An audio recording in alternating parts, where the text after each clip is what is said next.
दृश्य विवेक श्लोक नंबर 18 से। तथा सर्गब्रह्मणश्च भेदमावृत्य तिष्ठति या शक्ति तद्वशात् ब्रह्म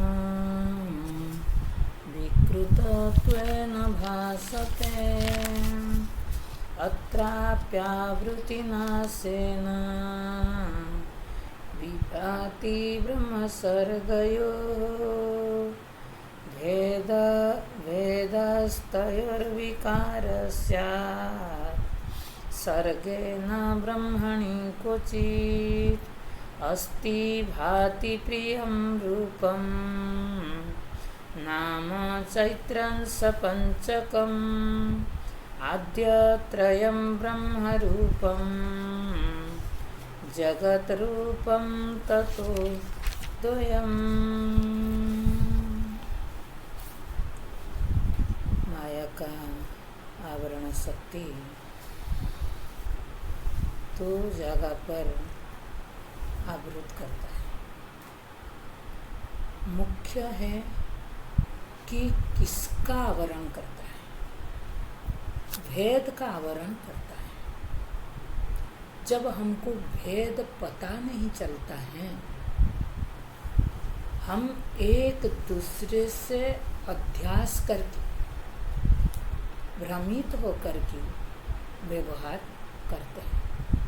अगर हमें भेद का पता चलता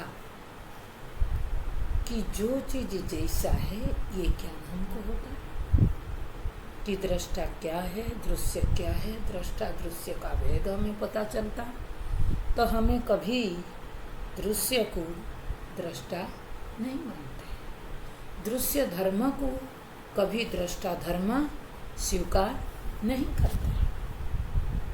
इसीलिए ये जो भेद हमें स्पष्ट रूप से दिखाई नहीं दे रहा है, उसी के कारण हम लोगों ने जीवत्व का उदय हुआ और जीवत्व से संसार का उदय हुआ और संसार के कारण हमको किसी आश्रय का जरूरत पड़ा, जिसके लिए हम जगत का आश्रय ढूंढने लगे, अन्य का, हमसे अन्य वस्तु देश काल ऐसे चीज का आश्रय हम लोग ने ढूंढने लगे। तो ये किसने किया? माया की आवरण शक्ति ने इसका विस्तार किया। इसलिए जब भेद हमें स्पष्ट होगा, बोल रहे जब भेद निवृत्ति हो जाता है, कब भेद निवृत्ति होगा? दोनों का भेद स्पष्ट रूप से मालूम पड़ेगा कि ये दृश्य है, ये दृष्टा है, ये सत्य है, ये मिथ्या है। ये भेद कैसे मालूम पड़ेगा? बिना विवेक से, विचार से, कि दृश्य धर्म क्या है, दृष्टा धर्म क्या है, तभी तो हम। इसलिए आरंभ में ग्रंथ में विद्यारण्य स्वामी जी ने स्पष्ट कर दिया कि दृश्य ऐसे ऐसे जहां धर्म दिखता है वो दृश्य है, और ये धर्म जहां दिखता है वो दृष्टा है। तो इसको लेकर के आप दृष्टा और दृश्य का अनुसंधान करो।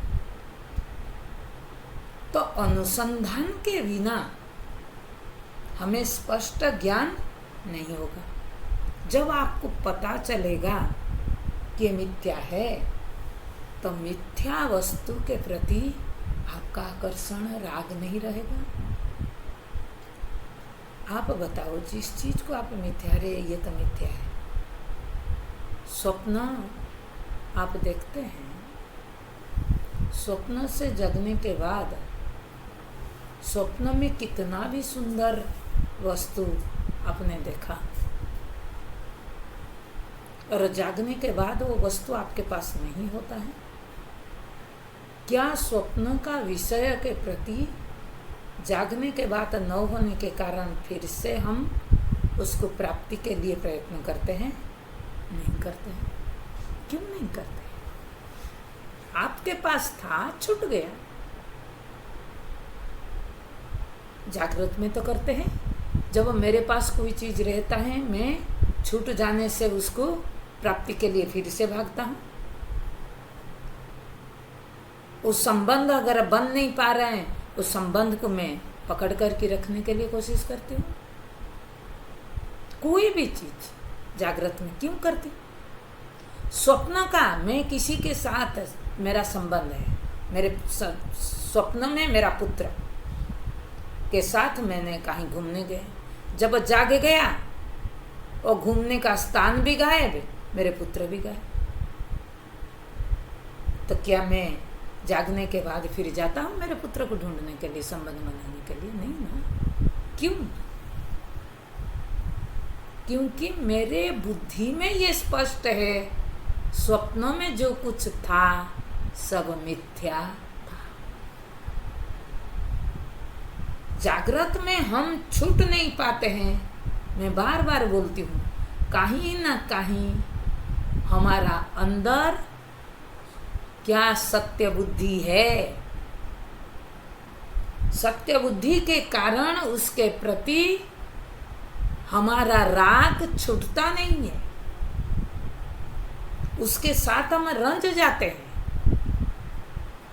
इसीलिए फिर बहाना और कुछ हम देते हैं, लेकिन मुख्य कहीं ना कहीं आप आसक्ति को, राग को देखो किस रूप में वो चिपका हुआ है।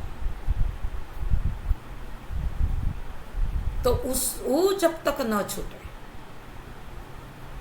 तब तक हमें ये सब पीछे भागना पड़ेगा।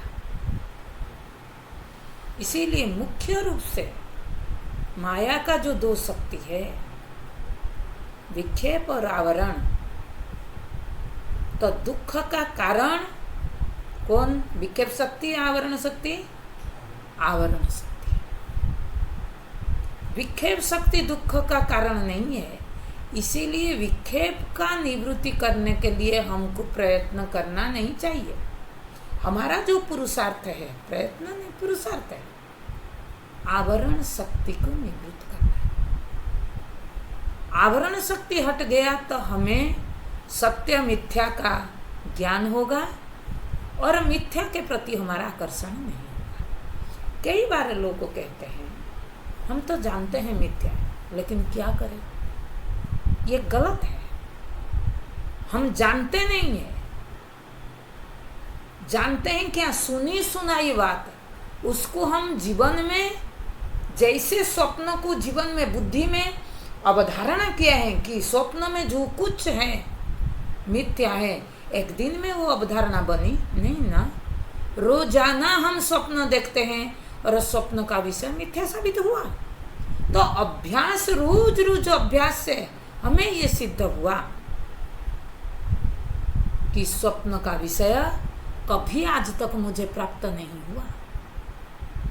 क्यों? क्योंकि वो जहां दिख रहे हैं वहां वो मिलना कठिन है। मैं जागने के बाद वो स्वप्न मुझे नहीं दिखता, मैंने दिखा था ये कहता हूं। लेकिन उसी तरह जब हम इसी अंधेरा से, इसी अज्ञान से, आवरण से अपने आप को मुक्त करते हैं, तब फिर जागृत अवस्था में, तब फिर हम जागृत के विषय के प्रति आकर्षित नहीं होंगे। किसी में अपने आप को जाहिर करने के लिए किसी दूसरा आश्रय को ढूंढूंगा नहीं। इसीलिए आवरण शक्ति को हटाना है। बोले ये दो जगह भेद का आवृत करता है, बाहर भीतर। लेकिन मुख्य है अंदर के कारण बाहर भी हमें भेद दिखता है। अंदर भेद नहीं होता तो बाहर हमको भेद दिखाई नहीं देता। तो जैसे अंदर देखते हैं ऐसे बाहर दिखाई देता है। आप भी देखते हैं, आप मन में जैसे कल्पना करते हैं ऐसे सामने वाला को देखते हैं। यहाँ पर भी वही बोलेगी बाहर भी सृष्टि, सृष्टि मतलब नाम रूप और ब्रह्म सच्चिदानंद लख्यान, पांचों को मिलावटी कर दिया। भेद दर्शन नहीं हुआ मतलब क्या? मिलावटी हुई। वहाँ दृष्टा धर्म सच्चिदानंद लख्यान, दृश्य धर्म ठीक उसका अपोजिट। यहाँ क्या क्या? सृष्टि विकारी है, ब्रह्म अविकारी है। ब्रह्म को क्या क्या? विकृतत्वेन भासते। आत्मा चेतन है, लेकिन दृश्य धर्म के साथ तादात्म्यता करके उन्होंने क्या किया कि आत्मा को जड़वत मानने लगे, आत्मा को दुखी मानने लगे। आत्मा जो अकर्ता है, अभोक्ता है, उसको कर्ता भोक्ता मानने लगे। तो ये सब जब हमने मिश्रण कर दिया, दोनों का धर्माध्यास कर दिया। जैसे धर्माध्यास कैसे होता है? धर्माध्यास का दृष्टांत दो तो आग और लोहा के गोले। एक का दूसरे के प्रति धर्म अध्यास हो गया। अग्नि हम क्या बोलते हैं? लाल का गोला है, लेकिन वो लाल का गोला है, लोहा का गोला, लोहे के गोला है। अग्नि का अध्यास करके, अग्नि का धर्म का अध्यास करके हम लोहे के गोले पर उसी तरह करते रहते हैं।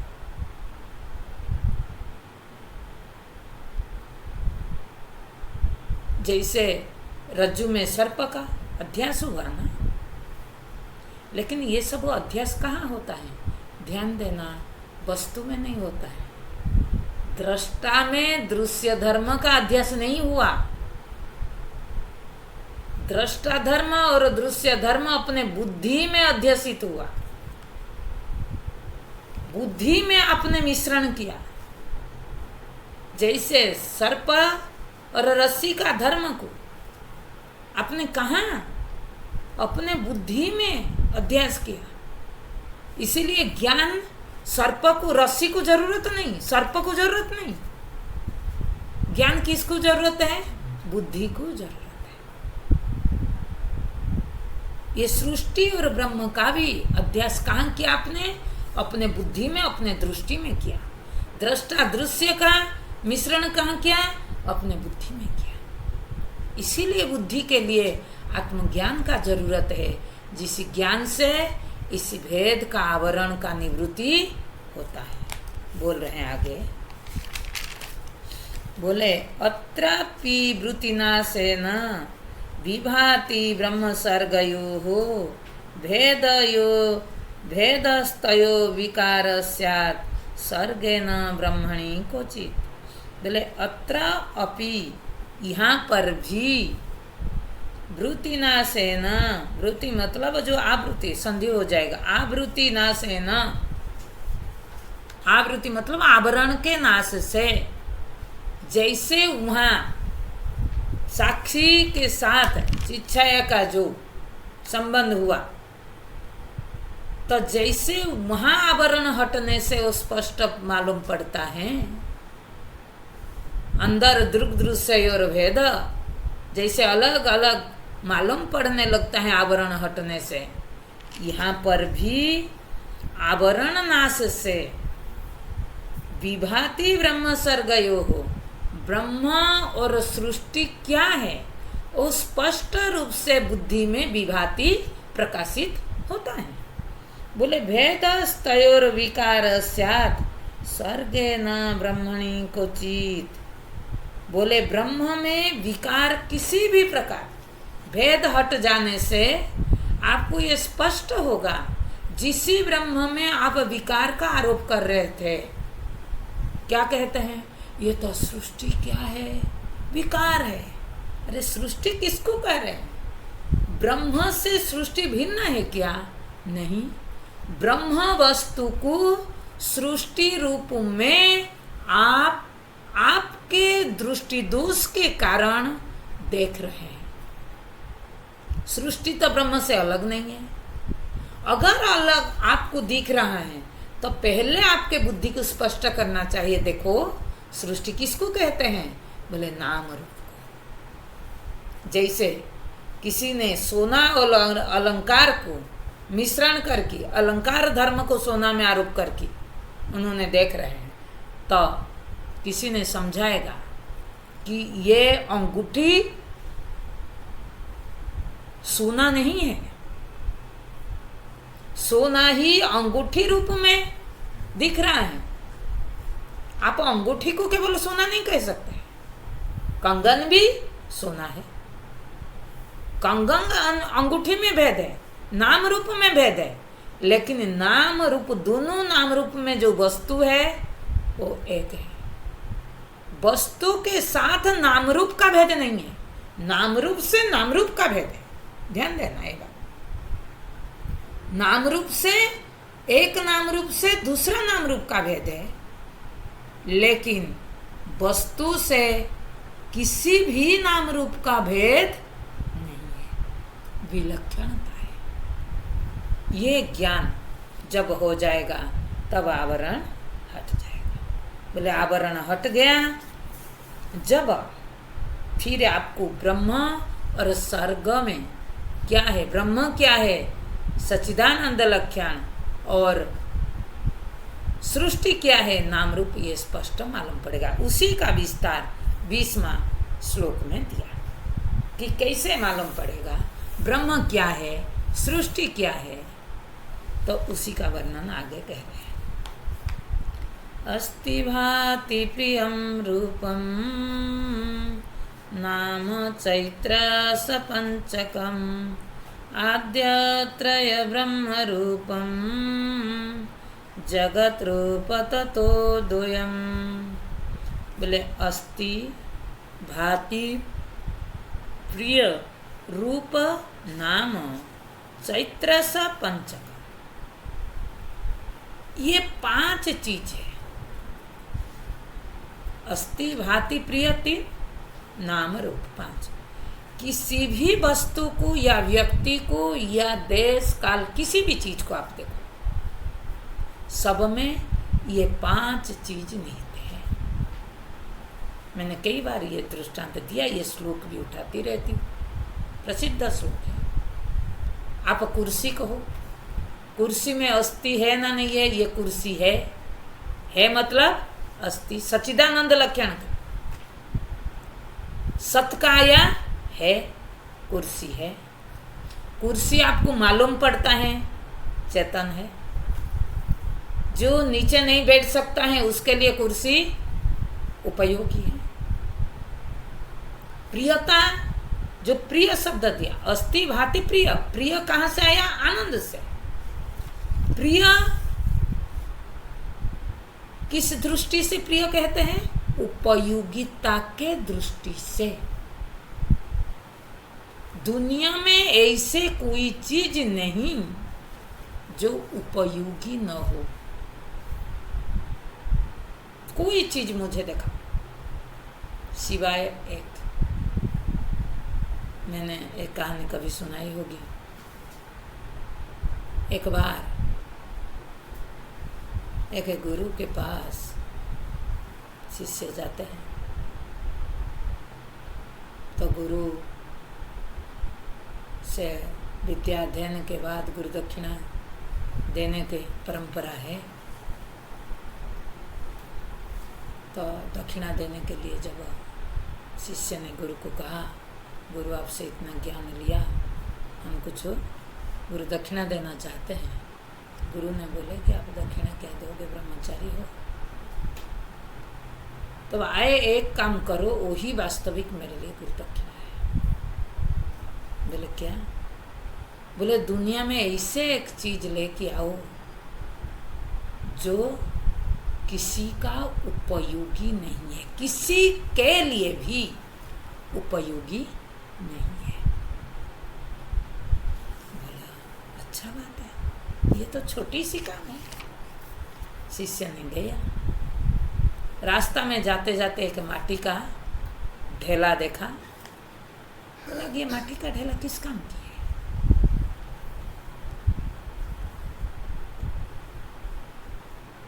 उन्होंने क्या किया, वो माटी का ढेला को पकड़ने के लिए कोशिश किया। तो वहाँ से आवाज़ हुआ, लहरे तो इसको क्यों हटा रहे हैं? बोला कि ये किस काम की है? बोला अगर माटी नहीं रहेगा तो अनाज कहाँ से खाएगा?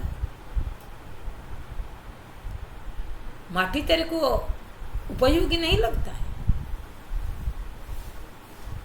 तो अनाज तेरे को कहाँ से मिलेगा? इसीलिए मैं अनुपयोगी नहीं हूं। तू पूछ ले, कोई अगर कहे माटी उपयोगी नहीं है,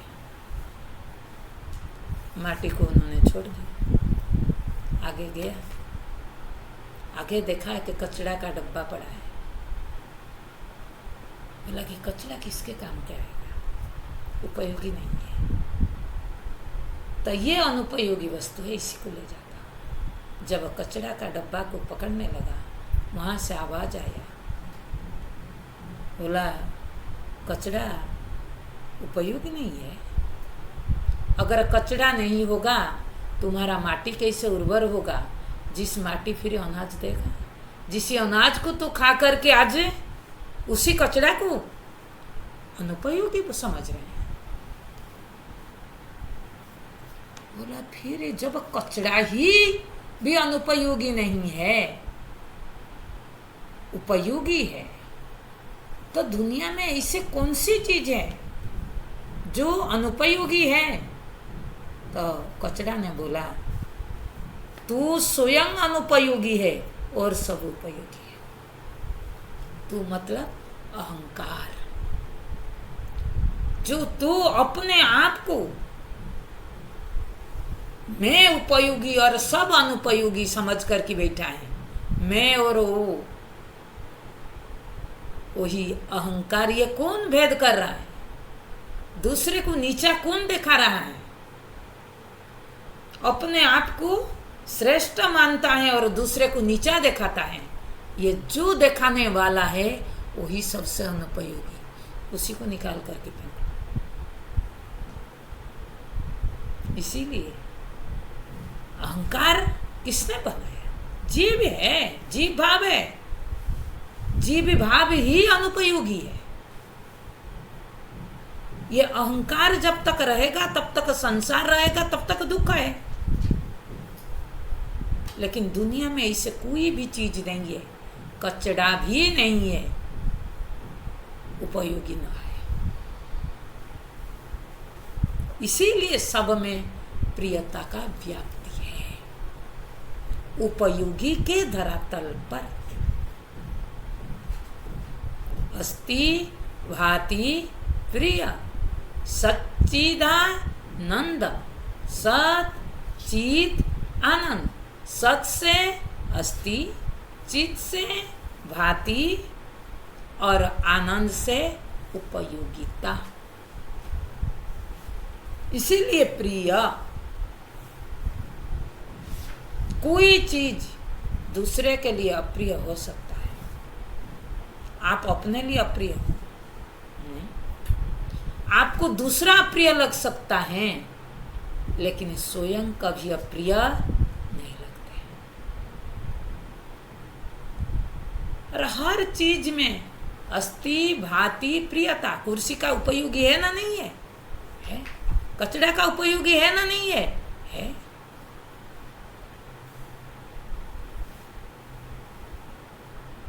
तो फिर उसका एक नाम है, एक रूप है। नाम क्या दिया? कुर्सी। कुर्सी का एक आकृति है। हर चीज में आप देखोगे ये पांच के बिना उसका पूर्णता प्राप्ति नहीं होता है। बोले आद्य त्रय ब्रह्म रूपम। जो आद्य त्रय क्या? अस्ति भाति प्रिय, ये ब्रह्म रूप है। ब्रह्म का स्वरूप क्या है? सच्चिदानंद लक्षण आया ना हमारा अद्वैत मकरंद में। अहम अस्मि सदा भामी। तब उसके बाद सेकंड लाइन में आया ब्रह्म रूप सच्चिदानंद वस्तुनि। ब्रह्म का स्वरूप है सच्चिदानंद लक्षण। ब्रह्म जिसको आप कहते हैं वो सच्चिदानंद वस्तुनि को ब्रह्म कहते हैं। तो वही बोल रहे हैं आद्य त्रय ब्रह्म रूप। आद्य त्रय ब्रह्म रूप कहने से इसका अभिप्राय क्या होगा? व्यापक है, अस्ति भाति प्रियता का व्याप्ति है सर्वत्र,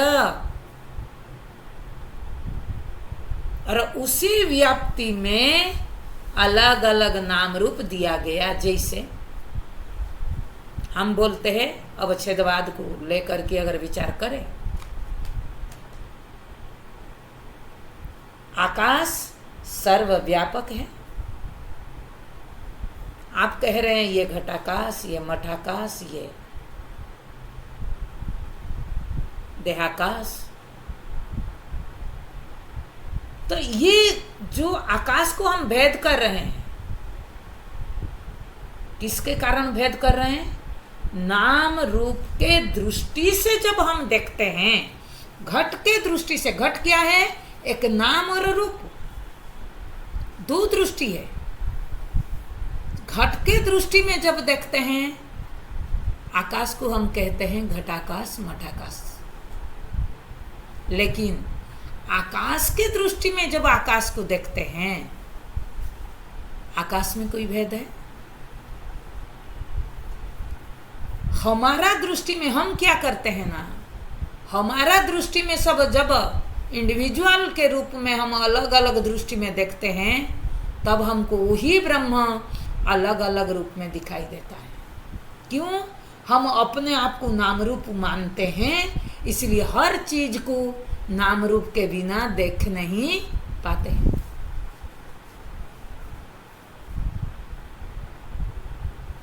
लेकिन उस वस्तु की दृष्टि में अगर देखें तो वास्तव में नाम रूप है।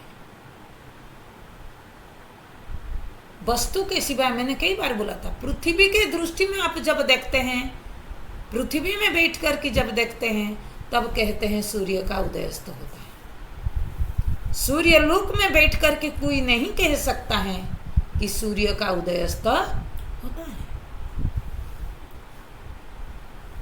उसी तरह ब्रह्मता में बैठ करके मतलब जा करके आसन लगा करके बैठना नहीं, मतलब वहां अपने बुद्धि को रख करके अगर विचार करोगे तो आपको अस्ति भाति प्रियता का व्याप्ति ही दिखेगी। इसीलिए कहा ब्रह्म रूप,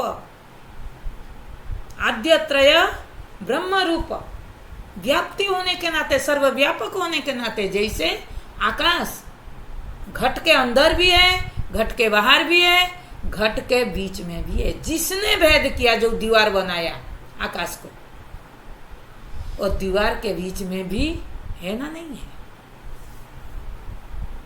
तो फिर भेद आया कहां से? दृष्टि दोष से। वस्तु भेद नहीं है, दृष्टि से अगर कुछ अलग दिखाई दिया तो वस्तु में बदलाव नहीं होता है, परिवर्तन नहीं होता है। हमको कैसे देखना चाहिए? वस्तु तंत्र के हिसाब से देखना चाहिए।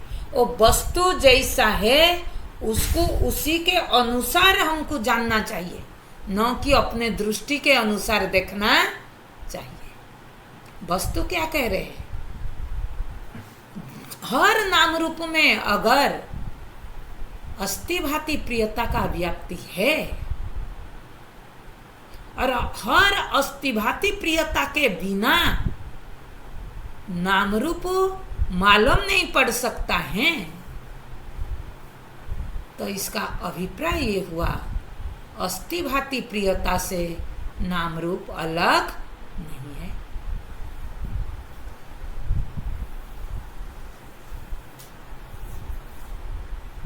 लेकिन अलग अलग नाम रूप मालूम पड़ रहा है। जो भी नाम रूप मालूम पड़ रहा है, बोलेगे आद्य त्रय ब्रह्म रूप, अस्ति भाति प्रिय व्यापक है। किसमें? बोले सर्व नाम रूप में। जहां नाम रूप, नाम और रूप को केवल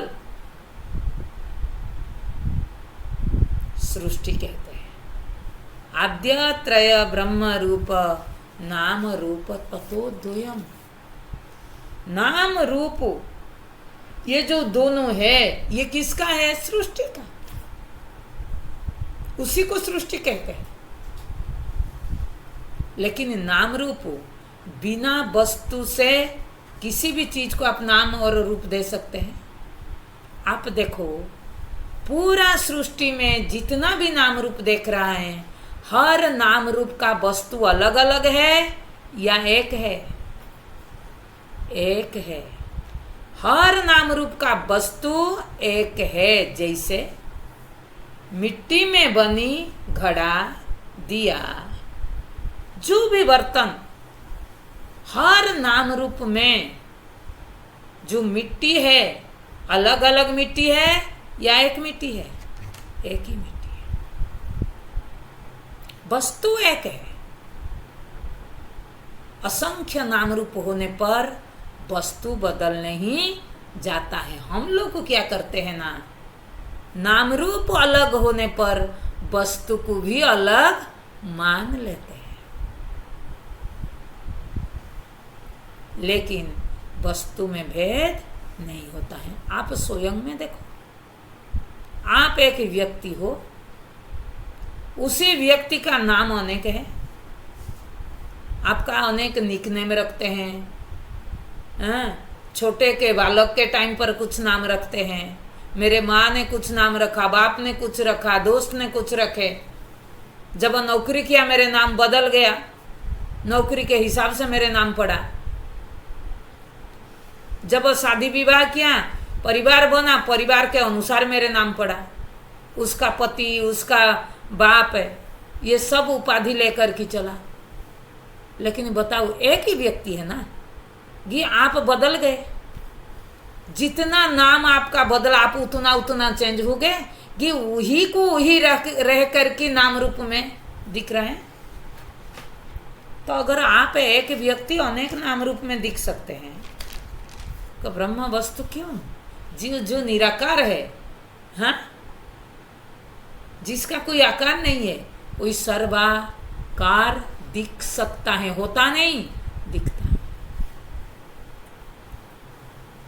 लेकिन वस्तु, पूरा सृष्टि का जो वस्तु है वो कौन है? सच्चिदानंद वस्तु नहीं। कहीं भी व्यष्टि हो, समष्टि हो, सब जगह एक ही वस्तु है, सच्चिदानंद वस्तु है। जब दृष्टा दृश्य का हम विवेक किए, दृष्टा का भी लक्षण हमको मिला क्या? सच्चिदानंद वस्तु नहीं। जब सृष्टि ब्रह्म का विवेक किया, वहां पर भी मिला सृष्टि में जो वस्तु है वो है सच्चिदानंद वस्तु नहीं। जब दोनों का लक्षण सच्चिदानंद है, दृष्टा का लक्षण सच्चिदानंद, ब्रह्म का लक्षण सच्चिदानंद, तो फिर दो कैसे होंगे? दो सच्चिदानंद। लक्षण एक होने पर वस्तु दो कभी होता है क्या? लक्षण है तो लक्ष्य एक होता है। लक्षण उसको कहते हैं जो लक्ष्य से इतर में प्रवेश नहीं करता है। लक्ष्य के सिवाय दूसरे, मतलब लक्ष्य एक है। अग्नि का लक्षण उष्ण है। अग्नि, उष्णता, अग्नि के सिवाय किसी भी चीज में आपको नहीं मिलेगा। तो उसी तरह सच्चिदानंद लक्षण एक है, एक लक्षण है। तो वस्तु नाम बदल जाने से, संदर्भ के अनुसार आप व्यष्टि में देखते हैं तो उसी को दृष्टा कहते हैं, समष्टि में देखते हैं तो उसको ब्रह्म कहते हैं। तो दृष्टा और ब्रह्म दो हो गए क्या? लक्षण जब एक हुआ, वस्तु एक है। उपाधि के संदर्भ में उसी वस्तु को आप अलग नाम से पुकारते हैं। ये जीव ब्रह्म की ऐक्यता है। देह दृष्टि में आप उसी सच्चिदानंद वस्तु को जीव कह रहे हैं, व्यष्टि के दृष्टि से। लेकिन समष्टि के दृष्टि से उसको ब्रह्म कह रहे हैं। व्यष्टि समष्टि को हटा करके वो वस्तु को देखो, एक ही है ना। इसीलिए सृष्टि में ब्रह्म के सिवाय कुछ नहीं है, सच्चिदानंद वस्तु के सिवाय सृष्टि में और कुछ चीज प्राप्त नहीं होगा। इसीलिए मैंने कई बार कहती हूँ, वेदांत कभी सृष्टि को जड़ स्वीकार नहीं करता है। इसीलिए हमारा ऐतरेय उपनिषद में दिया, चेतनम पूर्विका अयम सृष्टि। ये जो सृष्टि देख रहे हैं, सृष्टि मतलब नाम रूप देख रहे हैं, ये चेतन पूर्विका है। इसका मेटेरियल इंस्ट्रूमेंट क्या? चेतन है। तो चेतन में जड़ आया कहां से?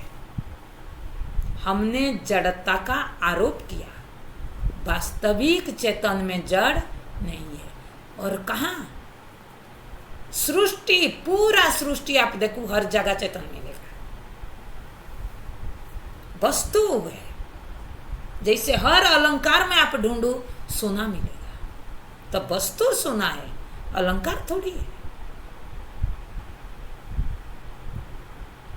आप किसको कंगन कहते हैं? सोना को तो कंगन कहते हैं। जिसको कंगन कहते हैं, कहाँ सोना नहीं है? सर्वत्र व्याप्ति है सोना का। उसी तरह जिसको आप सृष्टि कहते हैं, कहाँ सृष्टि है? सच्चिदानंद लक्षण का व्याप्ति है।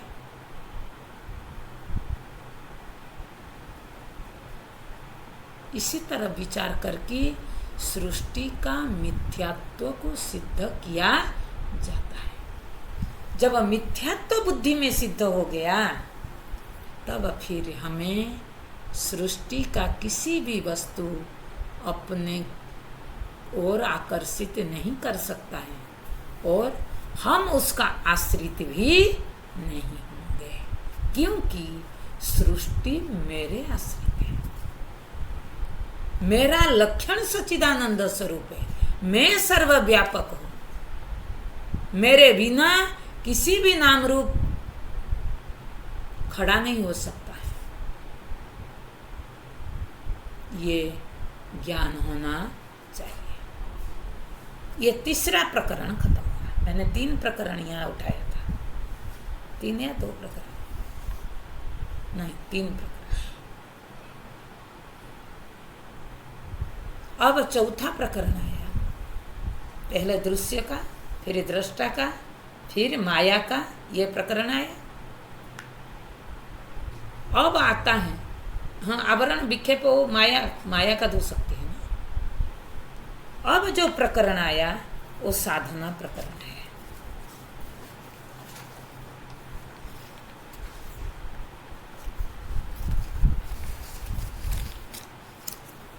साधना क्या? साधना प्रकरण है। इस बात को जानने के लिए सुन लिया और जान लिया, क्या करना पड़ेगा? कैसे इसी सिद्धांत को अपने बुद्धि में ठहराऊं, वो क्या करना पड़ेगा? आगे के श्लोक से ये प्रकरण साधना, इसको कहते हैं साधना प्रकरण। आप सोचते हैं ना हमको साधना क्या करना है? वेदांत में साधना क्या है? यही साधना है। देखो, उपेक्ष्य नाम रूप द्वे सच्चिदानंदव तत्पर। छूट गया क्या है? श्लोक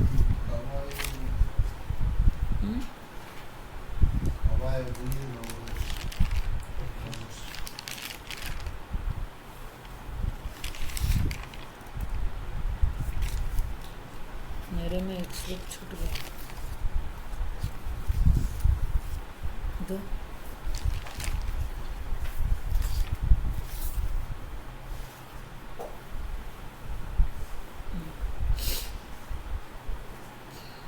इक्कीसवां श्लोक। खवायोऽग्निर्जलर्विषु देवतिर्यंनरादिषु अभिन्न सच्चिदानंदा विद्यते रूपनामनि। यहाँ तक ये साधना प्रकरण नहीं है, ये उस प्रकरण में आएगा। क्या बोल रहे हैं? ख वायु अग्नि जलार्दिषु, मतलब पूरा जो पंचभौतिक जगत है, ख मतलब आकाश, ख वायु अग्नि जल पृथ्वी, देव तिर्यंग नरादिषु, देवता से लेकर के नर तिर्यंग आदि जितना प्राणी है, जो पंचभौतिक जगत आप जिसको कहते हैं, अभिन्न सच्चिदानंद है। पूरा पंचभौतिक जगत में एक वस्तु व्याप्ति है, वो कौन है? एक अभिन्न सच्चिदानंद है। सच्चिदानंद में भिन्न नहीं है, नर देवता से भिन्न हो सकता है, एक रूप दूसरा रूप से भिन्न है, लेकिन सब में जो सच्चिदानंद वस्तु नहीं, अभिन्न सच्चिदानंदा भिद्यते रूप नामनि। ये रूप नाम के कारण भिन्न दिखते हैं, लेकिन सब में एकमात्र अभिन्न सच्चिदानंद वस्तु है। वो बात मैंने अब क्लियर भी कर दी थी, लेकिन श्लोक को लेना था। तो ये वस्तु है कि जगत में इसे कहीं भी, पंचभौतिक जगत जो आपके सामने केवल है उतना नहीं, जो अदृष्ट भी है, सब जगह यही सच्चिदानंद का व्याप्ति है, उसके सिवाय कुछ नहीं है। ये सिद्धांत बता दिया। उसके आगे 22वां श्लोक से साधना प्रकरण आता है।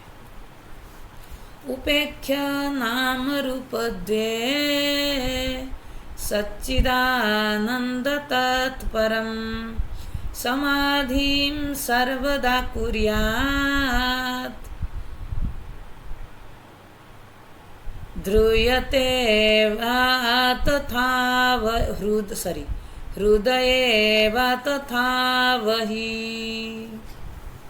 अब आपको क्या करना है?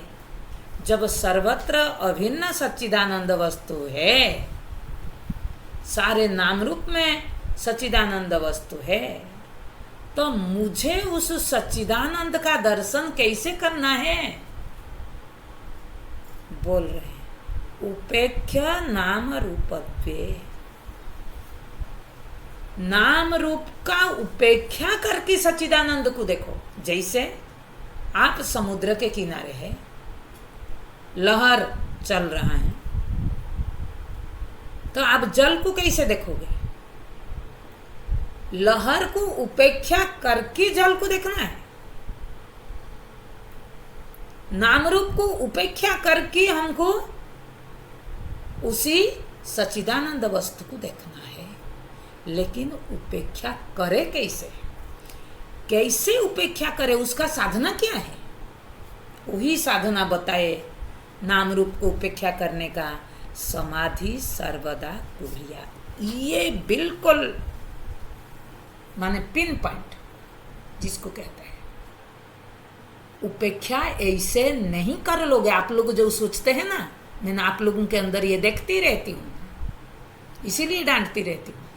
साधना कुछ नहीं, हमको नहीं करना है। मेरे गुरु ने कह दिया तुम ब्रह्म हूँ, बस मेरा हो गया। उसी वाक्य को रट रट के मैं ब्रह्म बन जाऊंगा। नहीं बाबा, उसके लिए जो योग्यता चाहिए, जो कुछ करना चाहिए, क्या करना है? बोले समाधि सर्वदा कुर्यात्। समाधि का 3 अर्थ है। समाधि एक शब्द है, समाधि का 3 अर्थ है। समाधि का अर्थ, एक अर्थ है आत्मा, एक अर्थ है अवस्था, एक अर्थ है अभ्यास। तो यहां क्या कह रहे हैं? बोले पहला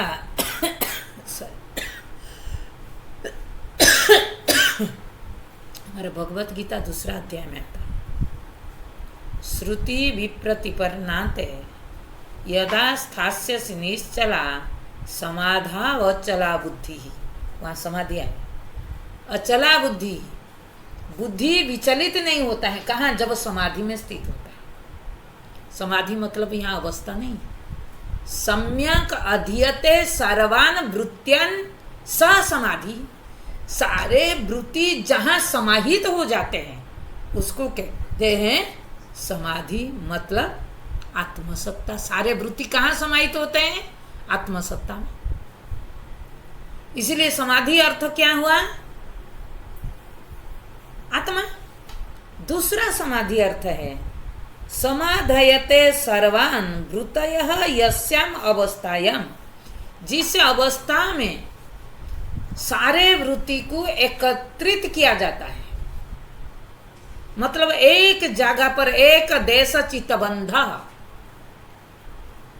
सारे वृत्ति को बाहर से खींच करके अंतर्मुखी करके एक स्थान पर रखा जाता है, उस अवस्था विशेष का नाम है समाधि। यहां लेकिन कहा गया समाधि सर्वदा कुर्यात। ध्यान देना, समाधि करना नहीं पड़ता है, समाधि फल है। तो यहां कह रहे हैं सर्वदा कुर्यात समाधि, आप ऐसे कुछ करो जिसमें सदा सर्वदा आप समाधिस्थ रहोगे। तब प्रश्न आएगा मैं क्या करूं जिसमें मैं निरंतर अपना समाधि में रहूं, मतलब अपना स्वरूप से कभी च्युत न हो। उसके लिए जिस अभ्यास का जरूरत है उसी को हमने यहाँ कहा साधना। क्या करें? उसी स्थिति में रहने के लिए वेदांत ने क्या कहा? आत्मा बारे द्रष्टव्यम श्रोतव्यम मंतव्यम निदिध्यासितव्यम। लेकिन आप लोगों के अंदर मंतव्य और निदिध्यासितव्यम छूट जाता है, छूट जाता है। केवल श्रवण रहता है। श्रवण भी तो कितना लोग करते हैं? 2-4 करते होंगे, क्योंकि श्रवण में जो विधि है आप लोगों के पास तो आधा 3 पार लोगों के पास तो है ही नहीं। श्रवण ऐसे नहीं होता है। आप लोग जो सोचते हैं बैठ गई श्रवण, श्रवण के पहले चित्त की एकाग्रता चाहिए। श्रवण के पहले आपका शरीर एक आसन पर बैठना चाहिए, आसन शुद्धि होना चाहिए। हमारा कितना है? चित्तवृत्ति विक्षेप कब होता है? हमारा अंदर यम नियम का पालन न हो, चित्तवृत्ति विक्षेप होता है। मैं नियम निष्ठ न हूं, मैंने जो बार बार बोलती हूँ, एक व्यवहार में मेरा एक स्टैंड पॉइंट हो, मैं इस पर कायम रहो। नियम मैं अपने, हम लोग जब गुरुकुल गए पहले हमको उपदेश दिया गया था अपना दिनचर्या बनाओ कि मेरा जीवन में कौन हूँ, मेरा यात्रा क्या है, मैं किस लिए जी रहा हूँ और मुझे कैसे जीना चाहिए। ये कायम आप रखो और इसी पर चलने के लिए प्रयत्न करो। इसमें किसी भी प्रकार का कंप्रोमाइज करने के लिए मैं तैयार न हूं। पहुंचोगे ना, नहीं पहुंचोगे फिर देखना। हमारा जीवन में कोई नियम ही नहीं है। मैंने बार बार बोल रहा, गिरगिट के तरफ बदलते रहते हैं रूप। दुनिया जिधर बदल रहे मैं भी बदल रहा हूं, तो फिर कैसे लक्ष्य में हम पहुंचेंगे? लक्ष्य के लिए नियम बहुत जरूरी, सुचिता चाहिए। ये सुचिता मतलब केवल बाह्य शुद्धि नहीं है, अंतर शुद्धि भी चाहिए। इसीलिए पतंजलि योग सूत्र जो दिया समाधि, वहां जो दिया योग शब्द का चित्तवृत्ति निरोध, मतलब चित्तवृत्ति को जब तक आप अपने बस में नहीं करोगे, श्रवण कैसे करोगे? आप जो डायरेक्ट सोच लेते हैं मैं श्रवण कर लूंगा, बैठ गई तो श्रवण हो गया। आप लोगों का मैं क्लास के बाद अगर पूछूं आज मैंने क्लास में क्या लिया, कितना लोग कह सकते हैं? तो आप श्रवण करते हैं? श्रवण वही करता है निर्विषय होकर के चित्त को बैठाना, और चित्त को निर्विषय होकर के बैठाने के लिए आपके पास उतना योग्यता चाहिए। कोई परिग्रह व्यक्ति चित्त को एकाग्र करके नहीं बैठ सकता है। उसके चित्त में संग्रह वृत्ति रहता है। किसी के अंदर लोभ वृत्ति है, वो चित्त वृत्ति को एकाग्र करके श्रवण नहीं कर सकता है। किसके अंदर ब्रह्मचर्य का नहीं है पालन, ये यम है, इसको कहते हैं पतंजलि योग सूत्र के अनुसार ब्रह्मचर्य नहीं है, तो आप है। ब्रह्मचर्य मतलब क्या? मन वाणी शरीर से ऐसे कोई कर्म न करो जो आत्मविद्या को धारण करने में प्रतिबंध बने। वो ब्रह्मचर्य है, ब्रह्म के प्रति आचरण। उसमें मैथुनी वृत्ति न रहे। कहाँ? शरीर में नहीं, मन में नहीं, वाणी में भी नहीं। मैथुनी वृत्ति मतलब व्यभिचार वृत्ति। ध्यान देना ये बात।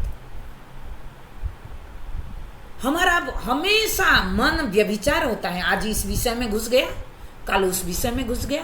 अभी वेदांत अच्छा लग रहा है, थोड़ी देर के बाद है अब विषय अच्छा लगने लगेगा, क्लास जैसे खत्म हो जाएगा। ये व्यभिचार है ना? नहीं है। व्यवहार काल में भी ब्रह्मनिष्ठा से मैं च्युत न हो।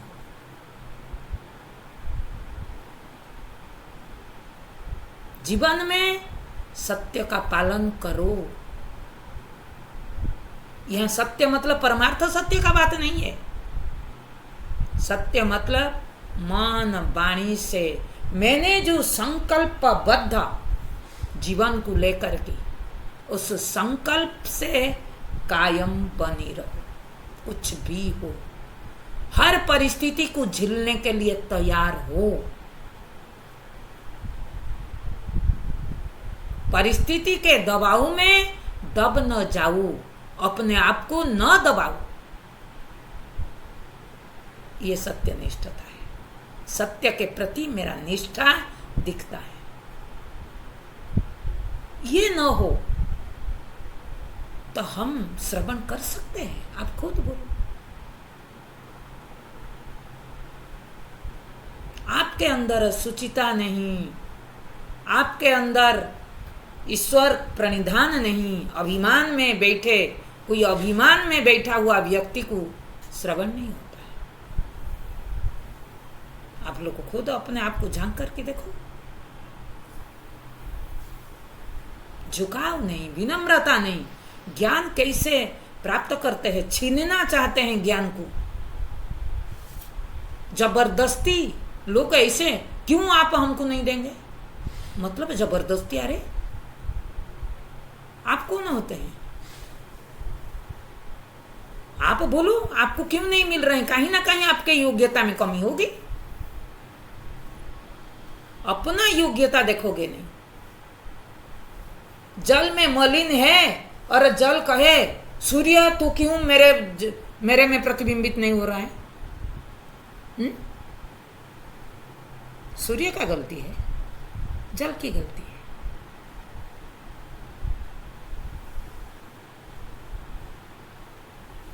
ऐसे आत्मविद्या प्राप्ति नहीं होता है।